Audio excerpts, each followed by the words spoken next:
At the center of the augmented reality industry lies one company. It's Gravity Jack. And they've been the secret pioneer in the augmented reality and virtual reality space since the early 2000s. Gravity Jack has worked with a plethora of Fortune 500 companies to create the augmented reality experiences you've seen and used today. And after a long wait, they've finally begun their first ever public stock offering. Gravity Jack invites you to join them. They'll continue to be at the center. Find them on startengine.com.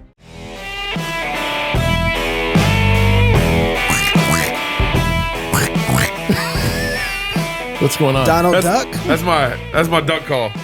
I didn't bring my duck call. What were you doing? You'll make sense of it. Just hold on. It's coming. He always says that. Hey y'all, welcome to Cross Politics on the Fight Laugh Feast Network. Pastor Toby Chuck Knox. I'm the Water Boy. It's good to be with you. The annual Fight Laugh Feast conference is just around the corner. What's the Anybody who registers at this point, you can still register. You just don't get your nice name on the tag. You get a nice tag. You just got to mark your name on the tag. You got to write it by hand. Because we've been telling you for months. But you can still sign up. You can still sign up. Yes. There's still room. You can still get a nice tag. You just got to mark it on. We're at the Ark Encounter this year in Kentucky. Festivities are kicking off like they do every year with beer and psalms the first night. Come learn to sing psalms, meet a bunch of new friends. And then, of course, we've got Ken Ham speaking. I'll be giving a talk. Yep. I've been working on my talk, by the way. Good. I've been thank you. Yeah, I actually been working We're all on happy it. for that. Just so you know, I'll have a little bit of prepared at least, a little bit. We got Pastor Doug, of course, giving some talks. We got Dr. Gordon Wilson from Right in the Dance fame giving some talks. I've been thinking about that conversation we had with Gordon. You missed it. It was really good. Like there was like some stuff he said about fossil formation. Some great nuggets. That was like, I don't know, like, why are we not talking about this more? Wait, y'all talked to Gordon without me? Yeah, he's got a new book out too. Y'all give me a copy? I did. Yeah. Did I hand you one? Okay, somewhere did he around sign here. it? I gave it to you. No. But we've got Joe Rigney coming. We got Michael Foster coming. Yep. Who am I missing? Who else is giving a talk at the regular the live show? And then we got the live show on Christian nationalism. Stephen Joel Wolf. Webben. Joel Webben. Right. Yeah. And Josh Bice. Wait, no. No. Scott Aniel. No. No. But we'd love to have you. You're welcome. We'd love to have you. Just free tickets. Come on. Anyways, We'll work it out. Everything starts in Genesis. Everything is built out of Genesis 1, 2, and 3. You got God's creation, design. You've got male, female. You got marriage. You got family. You got society. You got the church. Everything. And you got the fall. Yes. And you got the promise of the Messiah. All of it's there. The proto-evangelion. Yeah. Whoa. Yeah. Come on, man. I see God right there. Man, you speaking in some tongues. If you start messing with the days of creation, you messed with it all. And you done messed up, A.A. Ron. Hey, look at us. I don't even need we a got our own soundboard singers. anymore. Anyways, October 11th through the 14th, come rock with us at the Ark Encounter. Go to fightlaughfeast.com, buy your tickets, sign up today. Zach Dasher is the nephew of Phil and Cy Robertson of Duck Dynasty. Oh, that's why you're making weird noises in the mic. I should have brought my duck call today, too, and I didn't. Yeah, I'm sure. Right. Do that sound again? Because it didn't. Yeah, no, that's nothing like a duck call. Nothing like a duck call. Some bones cracking. Zach, stop it, please. Zach's a former Republican congressional candidate. I didn't know that. And is producer of the upcoming film, like this week. Yeah. The Blind. Go see it. Which is telling the story of Phil Robertson. Uncle Phil. And Kay, Miss Kay. And not Uncle Phil from, now Fresh this Prince- is a story all about how Uncle Phil from the Duck Dynasty. okay, thank you for clarifying. Why don't you sing that song, Gabe? No. Okay. How about he not? You're probably right. All right, it's dropping on Thursday in theaters all over the country. We're going to talk to Zach about this in a minute, but first, here's the trailer. We hear these rare stories of how the impossible happened. Miss Kay Caraway. Phil, Well, Promise to love. and be with you forever. this is one of those stories.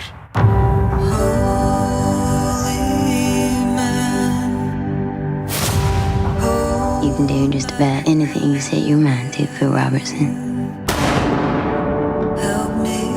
But it's the drink. He becomes the devil's side. You know that ain't your brother. I ain't bringing a preacher man around here. I heard you might be needing one. We're fine. I don't think we are, Phil. I ain't the problem. You're the problem. Get out. At some point in our lives, we are all going to feel desperately alone. And we realize that we ain't never alone. Someday, you're gonna have to fight for your marriage. When things get tough,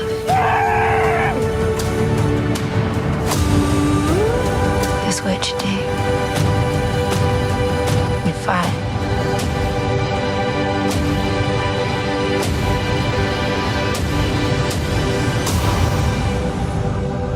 You must be one of Kay's friends. I know Phil ain't got no good-looking friends. This is my sister. Well, no, I was just being friendly. Why don't you be friendly in that direction over there? Yeah, okay.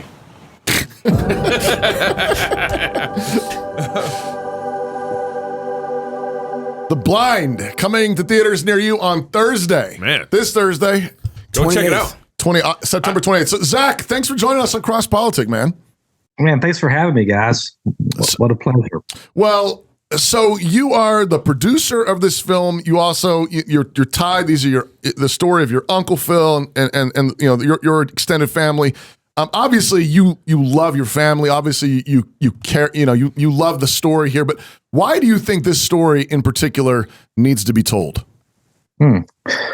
You know, you were in the intro. You were talking about everything begins in Genesis, and one of the things that I wanted to do with this film is you know I feel like you get this arc in biblical narration of creation. You mentioned it, creation, fall, redemption, restoration, Right. And I just think that so many of the of films that tell the story of the gospel, we tend to whitewash the fall part. And so we really wanted to hone in on, I feel like Phil's story is just, there's some tough stuff in it. And so we're trying to walk that line of how do we show his depravity? How do we show, you know, the mess that he got himself into without kind of like insinuating it, but kind of sitting in it for a moment. If you're a Duck Dynasty fan and you think this is a Duck Dynasty show, it's not that at all. I mean, it's not that kind of, it's a very serious film, but I think we need to see that people can be redeemed, that people can be healed in a culture that is just full of accusations. And everywhere you turn around, I think that we need a message of hope. I think people need to realize that you don't have to stay dead in your sins, that you can turn to the living God and find healing, find life, and find Him. What struck me when so Zach sent me a screener. Hey, thanks, Zach. Last week. Thanks for sending us. I got you guys a screener. Okay. Zach hooked you up too. It was a little late. I have to admit that was Gabe's fault. He Thank you, Zach. Yes, we know. We knew it was his fault. And the bus came. I knew the bus was going to come. But when I watched the movie, it struck me how big of a jerk or how bad of a dude Uncle Phil really was. Yeah. And I got other words I want to use, but he was a bad dude. Those words would be accurate. I mean, yeah, it was funny when we got the first cut back of this film, and this was my first film, so I didn't really know what to expect, but we got the first cut back, and I was like, whoa! I mean, there was nothing redeemable about Phil.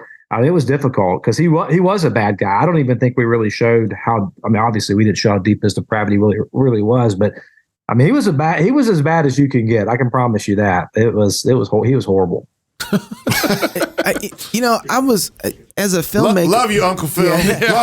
Love you, man. I love you. You just lost your Christmas presents. I was just. We're not that kind of family. We don't give Christmas presents. He's not the lovey-dovey uncle. We don't. So I'm not risking anything. Okay. So I see how it is. Yeah. So as a filmmaker, one of the things that you're always happy about. I mean, you guys have a big name, a big brand. And I was noticing that it seems like it's just you guys doing this. Did you have any other studios that wanted to come in with you guys? Anybody else who wanted to be a part of promoting? Because it sounds like it's a strictly Christian film, but with your brand, I would expect to see everybody all over this.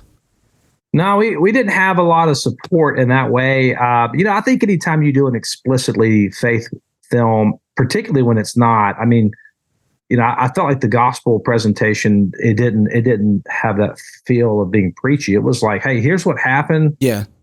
Like you could have come to your own conclusion. Like we're just telling you what happened. And I think that kind of film it's not going to be something that's going to be prime for production partners. And we had a few production partners, I will say, but this is something that we put together. We wanted to make sure that the story was told correctly. Phil wanted to make sure that it wasn't watered down. He said, I want them to see who I was, and they're not going to understand the grace of God if they don't understand how bad I was. I mean, you got to show the fall to appreciate God's grace. And so Phil was pretty adamant about telling the story for real and being true to it. I think to kind of piggyback on Knox, you're doing a Fathom event. It seems like all the normal movie channels didn't pick you guys up. And again, back to you're a big Duck Dynasty brand. Did you have a hard time kind of getting this into the theaters? Fathom, we looked at several other options. Fathom was what we felt like was the best route for us. A lot of it was just, there wasn't any offers on the table. We made the film. And we had a great product. I just think that the nature of these kind of films are going to be more difficult. But I mean, Fathom was very gracious in saying, hey, they've never done this before. Well, I think they may have done it maybe with The Chosen, but Fathom typically is known for doing events, like one day event. Right. One of the things that they're wanting to do, though, is they're wanting to get into more extended theatrical releases, which is what they've offered us here. Another reason why we went with Fathom was because if we have a lot of our audiences in rural America, that may shock you guys, but most of our audience is in like the middle of nowhere. A lot of our audience is in the middle of nowhere, and they are also allowing us to, if you have a church that's not within a 30-mile radius of the theater, then we can actually you can actually host a film in your church. So we wanted to take this broad into the people, and so we felt like just all the way around, it felt like a great fit for us. And so we were in like 1,800 theaters, and maybe more by the time Thursday gets here. So we have a very wide release. We have an opportunity, so at this point, it's like, we're just telling people, if you want to see more movies like this, then go vote with your, by buying a ticket. I mean, you guys are in the content business too. Right. And so, I know y'all understand this as well as I do, that like people have to support these kind of projects if they want to see more. I mean, it's difficult. Number one, it's difficult as an independent filmmaker. It's even more difficult as an independent filmmaker who's trying to make Christian art. I mean, that's even more difficult to get it out there. So I know that resonates with what you guys are doing for sure. Absolutely. We talk about that a lot on the show, and we encourage people. I mean, we try to highlight what other Christians are doing. And we've even said, if you can't go to the theater, buy a ticket anyways. Yeah, like help out. For real. And that's really great to know also about the opportunity. If people wanted to host something at their church, how would they do that, Zach?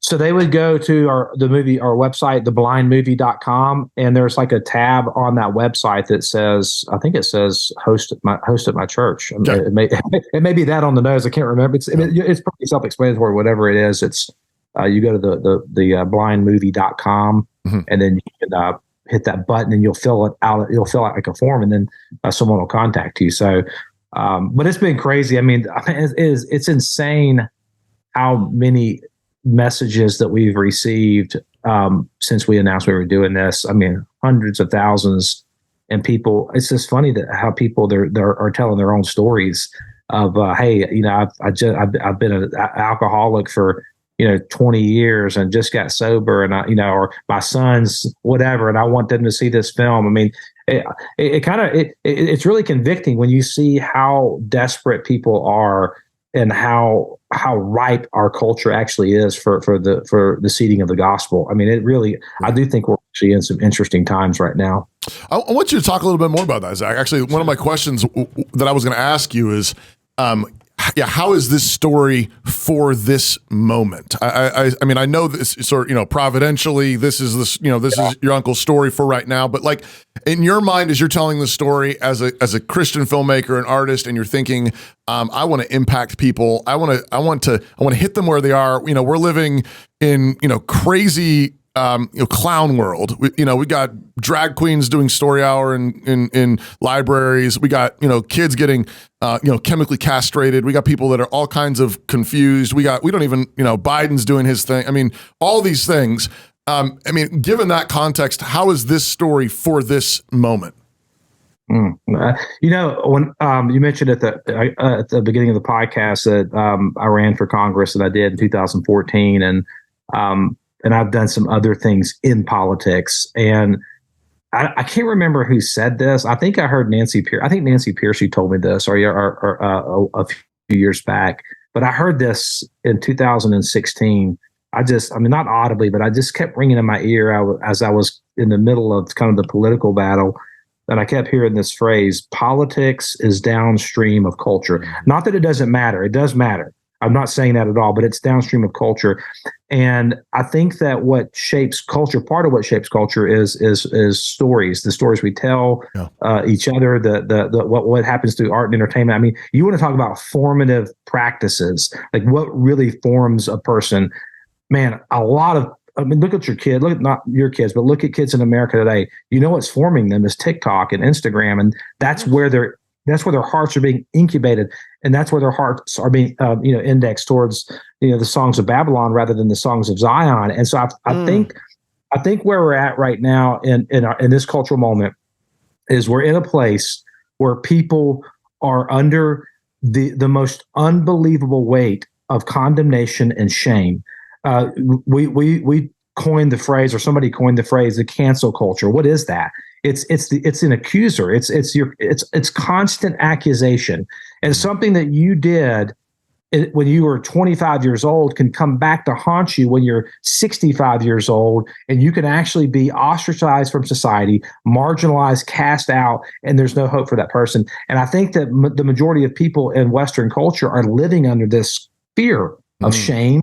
Because here's the truth. You can write books about how great you are, and we can go read some self-motivation books and about how great we are. But in the back of our mind, I think we all know the truth, right? I know the truth about myself. I'm not a good guy. I know that. I know that I'm depraved. I know that I'm morally bankrupt. There's it's the Romans 3. I know that about myself, and I think that everybody knows that about themselves if they're being honest. And what this story is, it's Phil airing his dirty laundry. It's Phil saying, look, if God can redeem me, if God can take a wretch like me, and Phil always says, hey, if he can use the Apostle Paul, who was Saul of Tarsus, to write the majority of the New Testament, the guy that was killing Christians, if he can use that guy to write the majority of the New Testament, I think his grace is big enough to heal a guy like me, redeem a guy like me, make a guy like me clean. And if that's true, man, that can be true for anybody. So I think that's what I think is so important about this film in a time such as this. That's good. That's good. Yeah. I was just thinking Romans 8 as you're talking. There's therefore no condemnation. What a word for our moment. Oh man, right? You think about. I can't agree with you more. 65 million dead babies in our land. Yeah. How many people are suffocating under the weight of that guilt and that shame, and downstream through generations too, where now you've got grandmas, that aborted brothers and sisters and babies, and you got moms and dads and all, and you got pornography all over the place, and you've got, promiscuity, and now you got all this, madness, sexual madness and insanity. And I think that's a good word. And I think too, there's an assumption, I think, in the Christian world that if we make a critique good enough, that people know where to take their shame. And I don't think that's true. Right.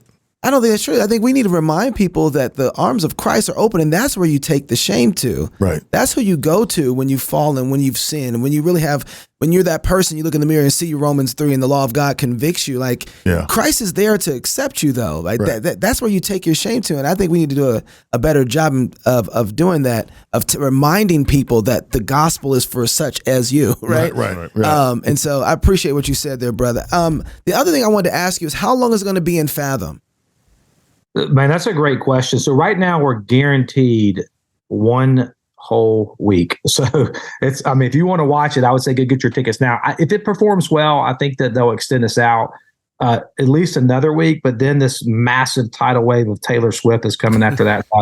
So I'm assuming we'll be kicked out of theaters then. I told Phil that was going to happen, and he said Taylor Swift.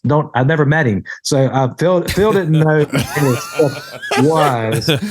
I like him more. Yeah, I know. But we're guaranteed a week. We got 1 week. Starting September 28th. So go out to the theaters. If ticket sales are high, they'll go up the next week. Push it. We want to push it. We want to get this as much time as we possibly can.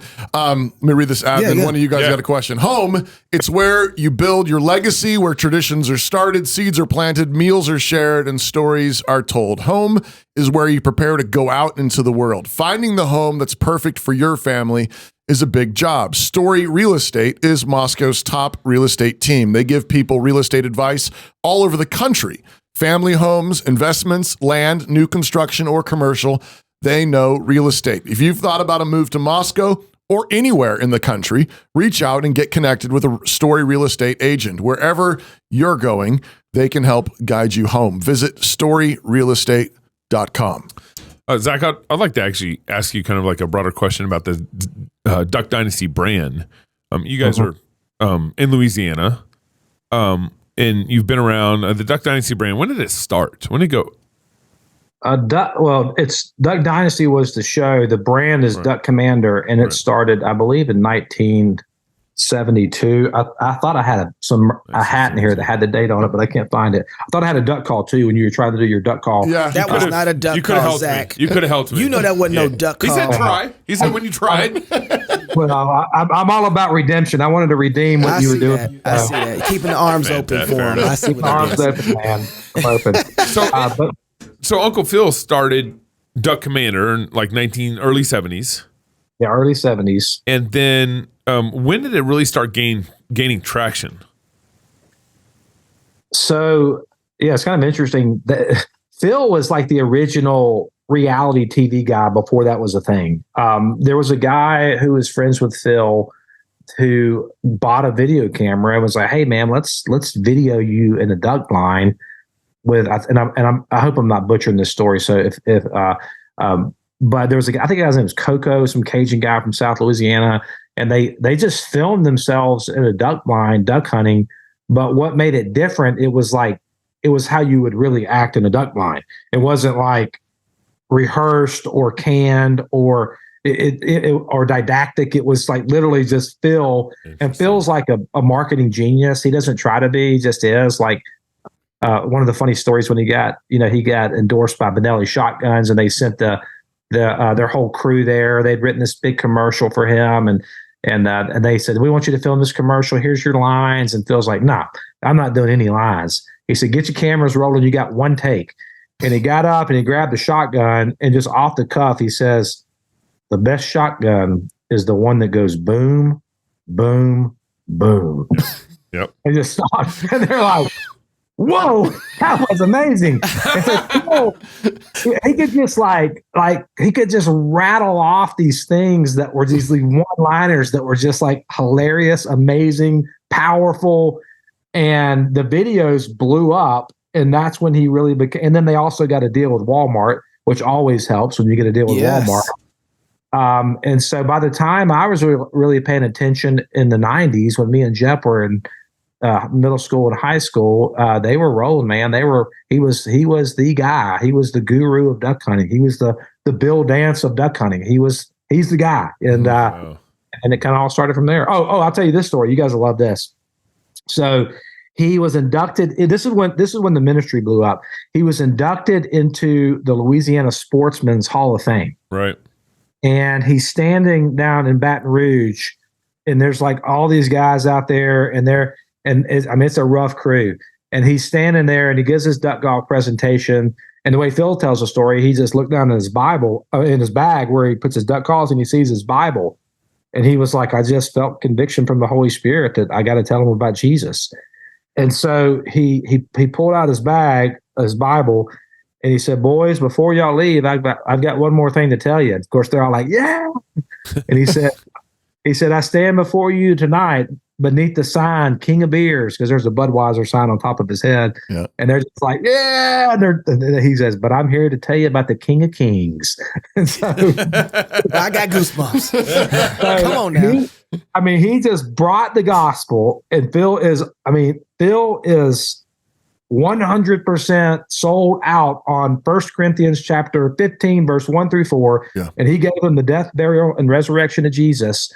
And from that moment on, people started calling his house and we're like, dude, what did you say to my husband that night? He's a different man. What happened at this thing? Wow. And then all these, we were in the Church of Christ, and so they wouldn't use Phil. So all the other, like the Baptist churches and the Methodists, they all started calling Phil to come speak at these wild game feasts. And so that's how the ministry started. So Wow. Man, I just have to know. So this is your first film. You got your official taste of filmmaking. Do you already have your eye on your next film, or what? How are you guys looking at it? If this does well, then you move on to something else, or what's your plan? Yeah, we've got a couple other films that we're working on.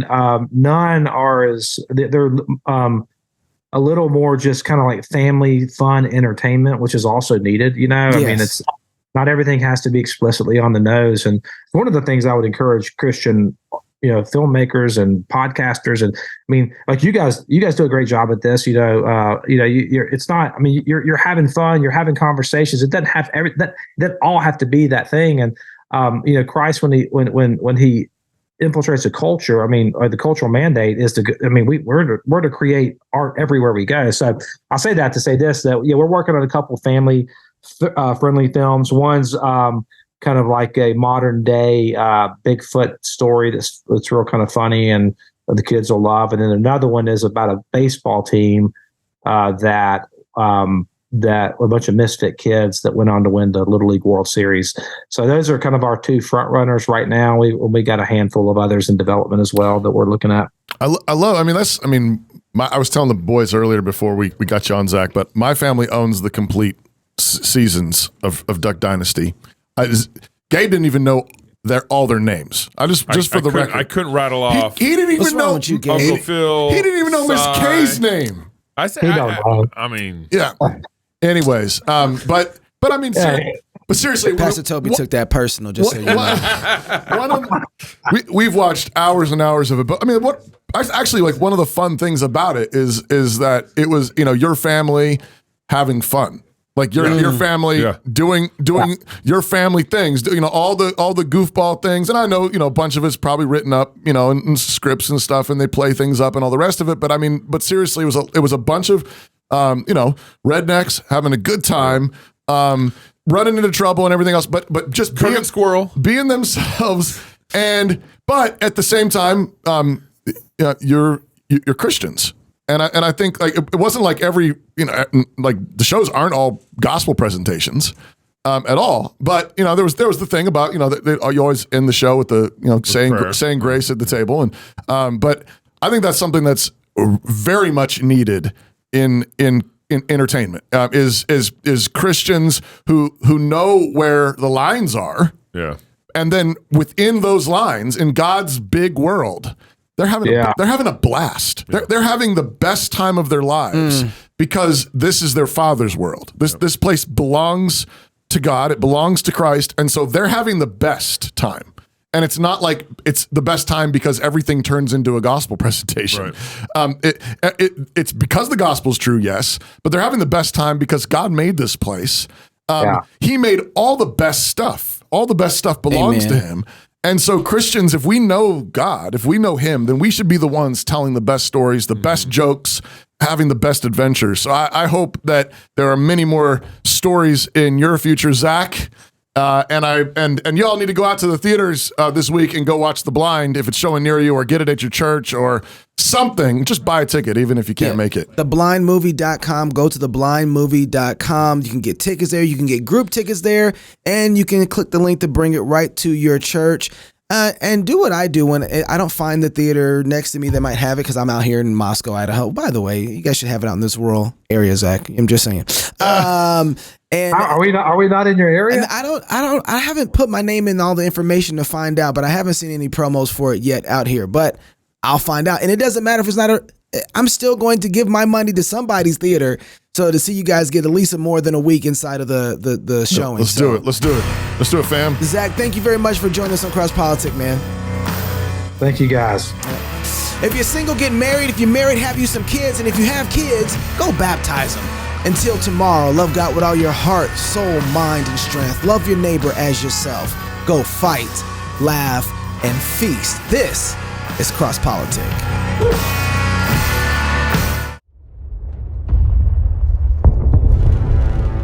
It is the duty of the free man to resist tyranny at every turn. Every man will either watch his freedom stripped away or take action to protect what he loves.